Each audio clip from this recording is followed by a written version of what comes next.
talk about this new line that we're getting this year in 2026, man. We're talking about the Walmart exclusive. Big yawn right there, man. My goodness, man. Why does all the lines have to be exclusive, man? I wish that we could get some really cool detailed stuff in the main elite line, but I understand the marketing and the things and the hey, it hurts me. But let's get into this, man. The Saturday night's main event line is the hot line coming in 2026. This is a line of figures that has a lot of people very excited. If you guys want to aware, we already know what Series 1 looks like, and Series 1 is going to be hitting before Series 2. That's how numbers work, right? That's numerical order, right? That's how it goes. So in Series 1, we already got an image of all of these figures. I think a couple months ago, this is going to be the Hulk Hogan wave with CM Punk and Jey Uso and Hillbilly Jim returning to the line. And say what you will, really, really good opening wave of figures here, man. You get to stand out with the Hulk Hogan, and my God, doesn't Mattel just know exactly how to package it in order for people to pick it up? I know a lot. I've seen and read and saw where a lot of collectors are going to be buying this set to keep men on card because we've never got this style of packaging in the Mattel line. We don't get retro elites like this on card. Now, this is something we have seen in many, many other action figure lines and waves. The first thing that I think of is, just retro carded Marvel Legends and things like that. And I know there's a myriad of others. That's just the ones that kind of pop in my head right off rip. But this is something we don't get, man. We don't get this blister card style packaging with the nice graphics and everything. And, Mattel has always really crushed it in their WWE wrestling line with their packaging. But, man, it takes it a step further when you have that retro card. They just know exactly what they're doing to hook you on right there. This is going to be Saturday night's main event, and what's really cool, too, with this set of figures, or with these figures, too, is they're taking this card, and that's going to get your older demographic, right? They're going to get your older demographic with the Saturday night's main event tagline and everything like that. Now, kids nowadays are watching Saturday night main event events, right, from WWE since they brought those back, and so you're tagging both the old and the young. You're getting that connection there with the collector market, and on top of that, they're filling these lines up with not only flashback talent, these Legends talents, and tying it in with the retro card packaging, they're putting main event top-level guys that we see on WWE television today in this line as well, so that they're capturing both sides of the market, which is not something you typically get maybe in the Legends line, in the Monday Night Wars line, things like that, because they're era-specific. But with the Saturday Night's Main Event line, you have throwback versions of that, and then you have modern versions of that. It's almost kind of like its own pay-per-view wave that is Walmart exclusive now. And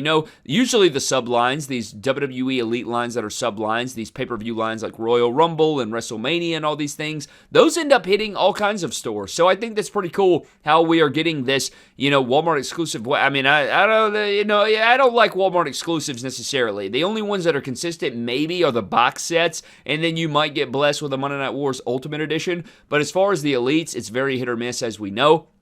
But with the Saturday night's main event line, man, we did have brand new galleries dropped of Series 2 just the other day, and we didn't get to go through the full image gallery, but my goodness, we got to take a look at them here. And I do want to talk about that Series 1, though, as well, and just give a nod to that, because I think that is a very special set. It looks really, really good.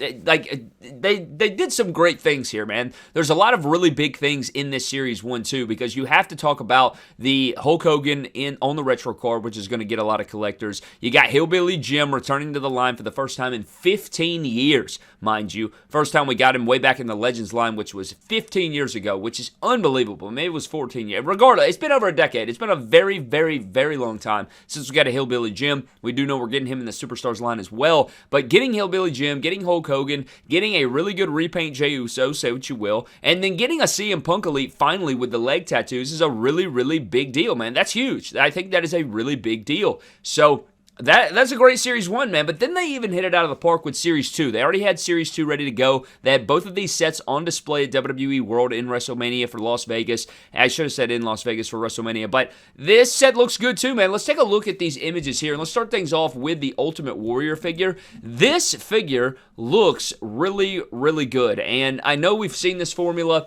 We got this similar formula on the Hall of Champions Elite last year in the box set from Target. Very nice tan, very nice attire, very bright. You could argue maybe one of the gears that, people have been waiting on, a gear that people have really wanted for Ultimate Warrior. I know he's smiling. I saw some gripes about that, which I understand, but this formula poses really, really well, so you love to see that for Ultimate Warrior. And I think on card, my goodness, man, even if you don't want all the main, or I always say main, if you don't want the today talents, you could just get all the throwback talents and you're already getting it. I'm going to be honest, man, I think it would be cool to add ultimates into this line. So instead of just doing elites, we have Monday Night Wars and everything like that. It'd be really cool. Maybe this is the transition period, or are they going to transition to to a Saturday night's main event elite line with Saturday night's main event ultimates? I don't know. That's just a thought process I had. But the next figure in the set is going to be Junkyard Dog, who is the other flashback talent in this set. You get the dog chain, which is fantastic. That's incredible. You do have Junkyard Dog here. I will say, we're getting a Junkyard Dog for the first time in a very long time as well. It's been a very long time since we got him, but I really wish they did upgrade the shoulders and arms. I think Junkyard Dog does deserve bigger shoulders and arms, but you get that realistic chain. I say realistic. It's a actual metal chain, which I think is massive, but you get the white gear in there. Perfect Junkyard Dog with great, TrueFX head sculpt to fit in your Junkyard Dog. I mean, I don't know what his first elite goes for, and I know he had a couple Legends figures. It's not the first Junkyard Dog, right? But we've had some Junkyard Dogs. It's just getting him back in the modern day on this card. It's just a really big deal, especially for collectors that are coming back into the line or have never joined into the line. This is a big home run for those, for those style collectors. So that's really huge for him. He's going to have all the updates and things. But the figure that I'm probably most excited for in this set, now say what you will, is going to be the Cody Rhodes. Now we know that if you've been around the channel for any amount of time, you know how much I praise the non-wrestling attires of characters. I've wanted this from Mattel. Usually when we get these style characters or style attires from Mattel, what is it usually, Brad? Say it with me. It's usually going to be a basic. It's always a basic. They always put these attires in the basic line. But for Cody Rhodes here, they change it up. We actually get an elite. You get the cloth goods jacket. It's a very nice jacket. You could put this on a myriad of different, Cody Rhodes figures. And you could make other people in this gear. I know he'll have the dream tattoo, but how easy would it be to throw a shirt on this and bam, I have Finn Balor in some jogging pants or some joggers here with some sneakers. You could switch out the sneakers. If you don't like these, you could switch them out for black or other sneaker molds we have in the WWE Mattel line. So that's a really big deal there. But having this Cody is huge, man. I like this. I like this jacket. I like this fix-up. Might have to, try our hands at some other stuff. And we have seen a basic Cody in a very similar gear, but it was the, the Nightmare, American Nightmare attire with it was the Navy jacket base. And I love that figure too. And that would have been cool if they just converted that into elite, but that's pretty much what you have here. And the jacket doesn't look as baggy in these official images as it did on display at WWE World. It looks like the cuffs are a little tighter, and I'm just now noticing he has a damn watch on, man. So I'm all aboard this. I think this is a great figure. You get him in these joggers, and everything. I think the cloth goods really sell it. It's got the ultimate feet. Fantastic pick here. Cody Rhodes joining in on the Saturday night's main event figure. I'm definitely looking forward to finding these on a toy hunt, man. So, and we're going to have a toy hunt return to the channel this weekend, hopefully. So, looking forward to getting back out on the hunt and finding some new stuff. But the last figure in this set is going to be Braun Breaker. Now, this Braun Breaker is a little weird. I don't like how we're getting these inconsistencies in the line. We are getting the new Intercontinental Championship again, which is a huge deal. But I'm not liking how Braun Breaker's figures go from the tan to the not tan to the lighter tan and stuff. And, this gear, we've seen a very similar figure to this. And, it doesn't have the upgraded tan. It does come with the Intercontinental Championship like we talked about. But, Braun Breaker, pretty prominent on television, well-known, things like that. It makes sense that they would put another elite of him in here. And I think the last time we got him was, Elite 114 or something like that, if I'm not mistaken. It feels like it's been forever. I may be wrong on that wave.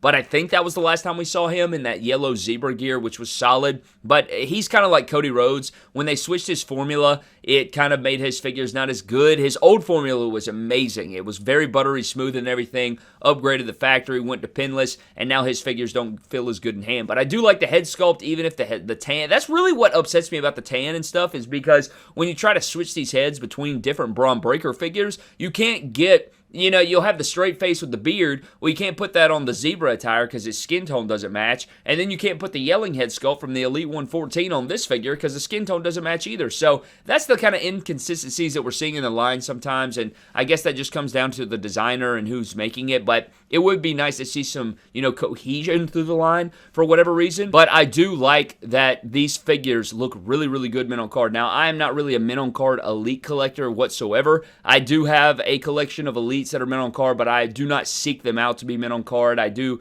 I have some ultimates. I have a lot of exclusives maybe on card and stuff like that, but it's usually special edition stuff and everything. Mattel Creations exclusive, ringside exclusive. That's usually the market that I dabble in for mint on card, but I know there is a lot of collectors out there that are going to want this line mint on card because it looks so good. And I love the way all of these look. They really, really look good, man. And that retro card, I will say, they look a bit bare bones with their accessories because they don't really come with much. But you gotta give it to Mattel. They knocked it out of the park with this line, and I'm sure that we'll probably at Comic-Con get some sort of Series 3, Series 4, even if they don't have them in prototype form. I mean, we saw these prototypes on display at WWE World, so we'll probably see Series 3 or Series 4, and we'll get some more information on, maybe we will get Ultimates. Maybe they're going to take over the Monday Night Wars line. I see a lot of comments saying that they think the Monday Night Wars line has kind of run its course, and I think we're, 13 or 14 sets in, so maybe that's true. I don't know, man. You let me know what you think of the Monday Night Wars line, but